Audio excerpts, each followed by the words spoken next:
Hey guys, this is Perry Guy 88, and welcome to Let's Play Dragon Warrior Monsters! Yeah! This is episode 14. This is game brought to you by GameAnyone.com. Yeah! Wow, it's been a few days since you last saw us, huh? Oh wow. Yeah, we've been at hard work trying to... Okay, Tara, I'll just tell them. Hold on a moment. But yeah, you're probably wondering about this new monster here, the guy with the blue shield. Alright, let's go ahead and show him off then. Alright, his name is Gin. He's Gendril. I'm not sure if that's how you pronounce it, but yeah. Well, and look at all that stats. 163 attack. Wow, that's really strong. I bet you can't catch him in the wild. Actually, you can't. Yeah, he's a bred monster that we did with extensive breeding. Yeah, it would take... Now, to create this guy, it would take way too long to explain, so I'm going to use a special button to open up a picture for you to see how, to essentially see his family tree and all that. Okay. And then I'll explain more about advanced breeding, about how we got to this point. But yeah, I'm going to go ahead and show you now. Here we go. And now. Don't ask how I got this button. It's too long to explain, and I don't feel like explaining it anyway. Alright then, here's Jen's family tree right here. I make this myself here. I know you probably can't read the font, but it shows the name of the monster and the gender.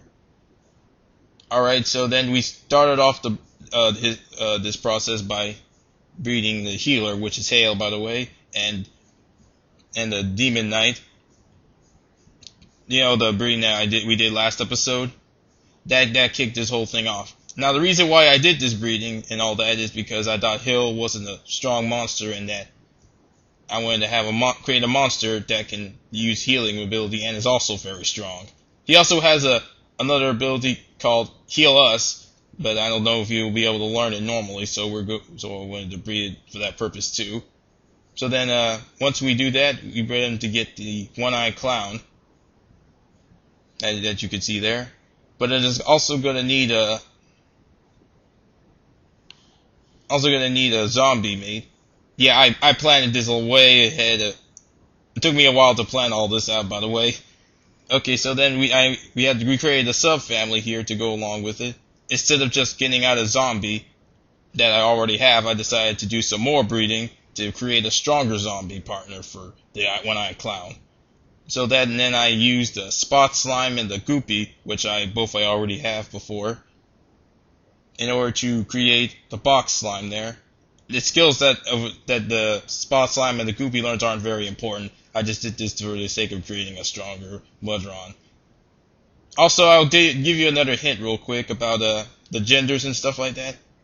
When the eggs are created, you're not going to know what gender they are, so you'll have to take them over to that weird lady, the egg consultant, and she'll be able to check what gender it is and other stuff like how well it's going to grow in experience. And then she can also change the gender if it's not the one you want, and that's very important. So then I already have a Hork before, so I decided to make it with the Box Slime, as the Hork being the pedigree, so that way we can create a zombie monster. And then that's how the Mudron came to be. The Mudron has very cool abilities. There's two, which is the one I care about. One is Viability, I think that's how you pronounce it, that actually brings monsters back to life.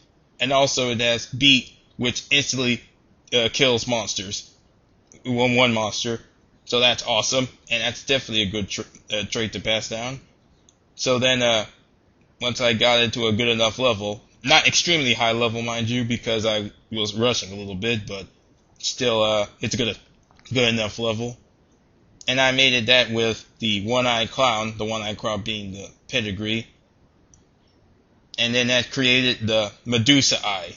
The Medusa Eye is really cool, and pretty much what I wanted, actually. It had some good intelligence and MP, a whole lot of it. That was one of the monsters' problems, is that they don't have a lot of MP, but this one has, like, if I remember, like 150 something MP. But then I decided I wanted to go I already planned to go a little further. Yeah, it's funny though, I wanted to go even past Grindel. I got some more monsters planned, but I would be taking forever trying to get to this point, and I don't feel like being perfect. So yeah, this is sort of the cutoff point. But I'm sure this is good enough to get through this game. Now, I will create yet another slime family, another family, sorry, to go along with the Medusa Eye, because in order to create a Grendel, you have to make a Medusa Eye and any kind of beast monster. But I wanted to make the beast monster really cool and and different abilities. So I created a sub-family that consisted of the Spooky and the Sub-Suck, right there. I wanted to make the Sub-Suck because it has an ability called Step Guard, which will protect you from those poison damage grounds and because it will end up getting worse later. Spooky not important just because I wanted a zombie monster. So I made it the Spooky, which is a pedigree, and that created the Mummy. Again, that's not too important. But also I have a fairy rat, who's happened to be a female, and I didn't have to actually go catch my own. And then use that to make the Mummy to get the Skull Root, which takes a beast and a zombie monster, and that's the kind of the beast that I wanted. The Skull Root, like I probably mentioned like in the tournament, like in that one battle, I don't remember. It has an attack called Penny Dance, which will confuse all the enemies, and that's very useful. And so then, once I get into a good enough level, the Medusa Eye has extremely slow XP growth, by the way. I finally made it those two, with being the Medusa Eye being the pedigree and the Skull Root as the main, to finally create Grendel, and that's what you saw now. Oh wow, okay, I think that's about it. Well, anyway, there's like many ways to combine monsters. I mean, it's just, that's why I find this game really interesting, because there's like, I don't know, like 1,000 ways to combine it. It's going to be completely different. This is just one way that I did it. There's many other ways. Yeah, I think I sort of messed up along the lines, because I don't know if Grendel will have enough MP to learn Heal Us, but that's okay, because he's insanely powerful, and that's always cool. Alright, I think that's about it. Let's get out of this menu. I hope everyone understands a little bit by breeding. I know I didn't cover a whole lot of... I covered as much as I think I could cover for you to understand, hopefully. But if not, there are places that you can look. If you're really serious about breeding like I was doing here, there are places you can look. So I hope that helps you out a bit. So let's get out of this option here and get back to the game. Oh wow, okay, that was a mouthful. Hey Terry, what'd you think about that? Why am I not surprised, really? Wake up, Terry! I wasn't sleeping. Okay, we don't have time for this. We don't got a lot of time left. We gotta show off one last couple of things here. Let's go back over and see the Queen again. What? She just kicked us out twice. Why are we doing this again? I think since we went to the Starry Shrine, I'm sure she'll be able to say something different. Okay, let's go here. Alright, let's go in here. Yeah! Hey there, Queenie. Okay, yeah, she would say the same thing. Will you reply with my request? I long to see a monster called Winged Slime. Bring me the slime with wings.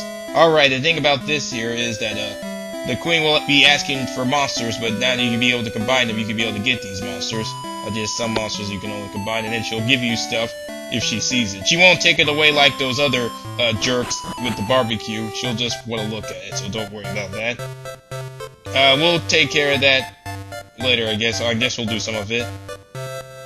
But anyway, yeah, that's about it for now. It's time to actually advance through the game. So let's go back to the castle, shall we?